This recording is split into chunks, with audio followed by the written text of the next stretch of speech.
Ali ni mwenyekiti wa kamati ya kusikiliza na kutatua kero za wananchi wilaya ya Singida. Pia ni mwanasheria wa halmashauri ya wilaya ya Singida.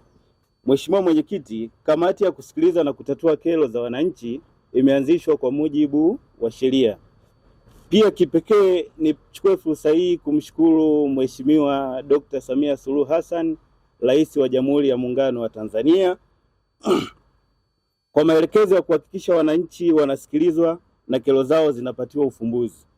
Aidha, nimshukuru Mheshimiwa Halima Dendego, mkuu wetu wa mkoa wa Singida, pamoja na uongozi wa wilaya ya Singida chini ya Mheshimiwa Godwin Gondwe, mkuu wa wilaya, pamoja na katibu wa wilaya Bi Naima Chondo, kwa usimamizi mzuri wa kamati hii, pamoja na wakurugenzi wa halmashauri zote mbili, ikiwemo halmashauri ya manispaa ya Singida na halmashauri ya wilaya ya Singida vijijini. Mheshimiwa Mwenyekiti, kamati hii inaongozwa na wewe binafsi, mkuu wetu wa wilaya ambaye ni Mheshimiwa Godwin Gondwe, ukiwa kama mwenyekiti, ukisaidiwa na katibu tawala wa wilaya akiwa ni makamu mwenyekiti. Pia pasipo kuwasahau wakurugenzi wa pande zote mbili, ambaye kwa halmashauri ya manispaa ya Singida ni Bi Jona Faith ambaye amezungumza hapa na ameondoka kutokana na emergency ya safari alionayo.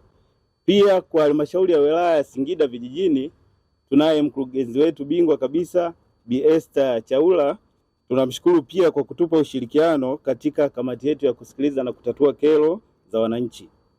Pia kamati ya kusikiliza na kutatua kero za wananchi ina secretariat ndani yake, ambayo secretariat hiyo inaongozwa na mimi binafsi ambaye ni mwenyekiti na katibu wangu ambaye anaitwa Bwana Nyambega Kichele, mratibu akiwepo Bwana Boneji Twatweba, na wajumbe katika idara mbalimbali za halmashauri ya wilaya ya Singida pamoja na halmashauri ya manispaa ya Singida, ikiwemo pamoja na vyombo vya ulinzi na usalama. Mheshimiwa Mwenyekiti, kwa kipindi cha mwaka 2024 hadi 26 kamati imepokea zaidi ya kero 973 ambapo kero 952 zimetatuliwa na kufungwa, zikiwemo zaidi ya kero 300 kubwa ambazo zilikuwa zinaweza kuathiri jamii, nazo pia tulifanikiwa kuzifunga. Mheshimiwa Mwenyekiti, utaratibu wa kamati yetu ya kusikiliza na kutatua kero uko vizuri kutokana na mwongozo uliotupatia ukiwa kama mwenyekiti wa kamati hiyo. Mwananchi anapofika katika kamati yetu, kwanza huwa tukimsikiliza, kama hajaandika malalamiko kwa njia ya maandishi, basi huwa tunamuomba aandike malalamiko hayo kwa njia ya maandishi. Lengo kuu, wananchi wamekuwa unaweza ukamsikiliza pasipo kuandika malalamiko hayo, baadaye anaweza akaja akabadilika kwa kile kitu ambacho alichokizungumza. Baada ya kuwasilisha malalamiko yake huwa tunamsikiliza.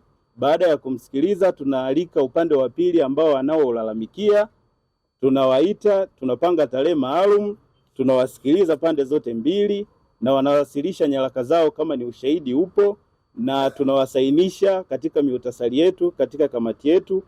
Baada ya hapo kamati inafanyia kazi na uchunguzi wa malalamiko ya mlalamikaji, then huwa tunatoa majibu kwa njia ya maandishi. Na utaratibu uko mzuri sana Mheshimiwa Mwenyekiti, tuna mafaili na register mbalimbali za walalamikaji ambazo huwa tunatunza nyaraka na majibu yao.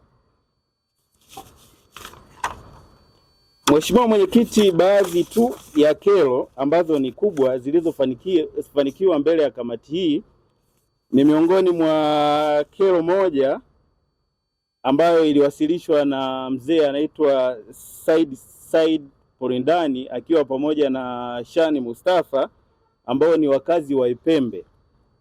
Mheshimiwa Mwenyekiti, hao wananchi waliwasilisha kero ambapo walianza kulalamika toka 1996 wakipita katika ofisi tofauti tofauti ili kuweza kusaidiwa baada ya mtu kuzaniwa alivamia nyumba yao 1996 na walihangaika pasipo mafanikio. Baada ya kufika katika kamati yetu tuliwasikiliza na tuliita upande wa pili, tuliwashawishi na kuwasikiliza kwa umakini na waliwasilisha nyaraka zao kama ushahidi. Baada ya hapo, mwisho wa siku mlalamikiwa alikiri ni kweli alikuwa ni mvamizi wa hiyo nyumba na akawa tayari kuondoka katika nyumba hiyo. Na Mheshimiwa Mwenyekiti, ukipiga hesabu tu toka 1996 mpaka sasa hivi ni miaka mingi, ni mtu mzima sasa, lakini leo hii wananchi hao wako mbele yako hapo kwa ajili ya kuja kukushukuru kwa mafanikio waliofanikiwa, na walikuwa toka 96 walikuwa wanahangaika nyumba za kupanga, na kuna kipindi walikuwa wanakosa paka kodi ya kulipa, walazimu walale nje, lakini baada ya kufanikiwa walifurahi na paka walilia na wakahamia kwenye hiyo nyumba, paka leo hii wanaishi katika hiyo nyumba.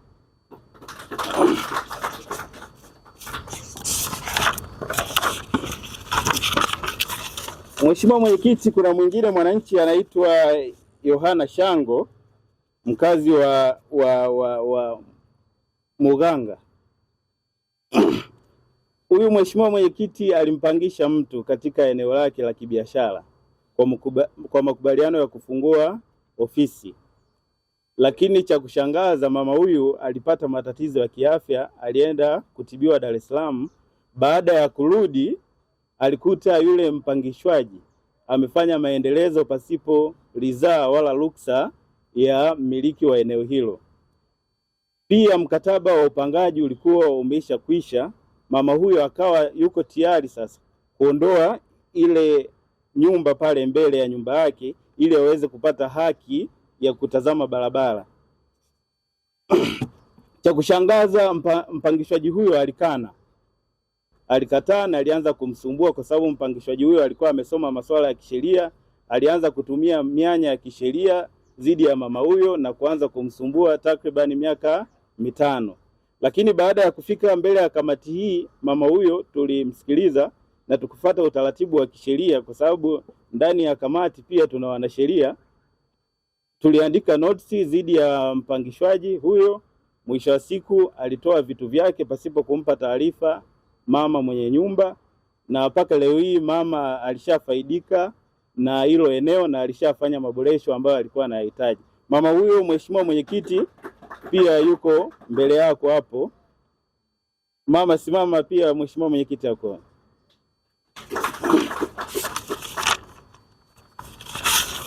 Mheshimiwa Mwenyekiti, tuna wananchi pia anaitwa Muhidini Shabani Senge na wenzake walikuwa 8. Hawa ni waajiriwa kama kibarua, waliajiriwa na kampuni moja, sitoweza kuitaja jina. Baada ya kuajiriwa na walikubaliana malipo ya kazi nzima shilingi milioni 4,160,000, lakini cha kushangaza baada ya kufanya kazi mwajiri alikana madeni na malipo ya waajiriwa hayo. Sababu kuu ilikuwa ni kukubaliana kwa mdomo kufanya kazi pasipokuwa na makubaliano maalum. Baada ya kufika mbele ya kamati hii, tuliwasikiliza, tulimuita mwajiri, waliwasilisha ushahidi wao kwa njia ya mdomo, tukatoa suluhu. Mwisho wa siku wananchi hao walilipwa fedha zote milioni 4,160,000. Pia mwakilishi wa wenzao hao 8 yupo pale mbele yako mheshimiwa, anaitwa Muhidini Shabani Senge, amekaa nyuma kule. Mheshimiwa Mwenyekiti, pia tuna mwananchi mmoja anaitwa Masanja Hamisi Mponja na wenzake walikuwa 13. Pia walifika mbele ya kamati hii, waliwasilisha malalamiko yao baada ya kuchimba mitaro ya maji. Mwajiriwa alishindwa kuwalipa. Baada ya kushindwa kuwalipa, waliwasilisha malalamiko yao mbele ya kamati hii. Tuliwasikiliza, tulimuita mwajiriwa aliyowaajiri, tukawasikiliza. Mwisho wa siku mwajiri alikubali kulipa madai hayo ya shilingi milioni 2,290,091. Na Masanja Hamisi Mponja pia yuko mbele yako Mheshimiwa Mwenyekiti. Pia Mheshimiwa Mwenyekiti, tuna Sheikh Abdul Hakim Ali Majid alifanya maendelezo ya frame zake za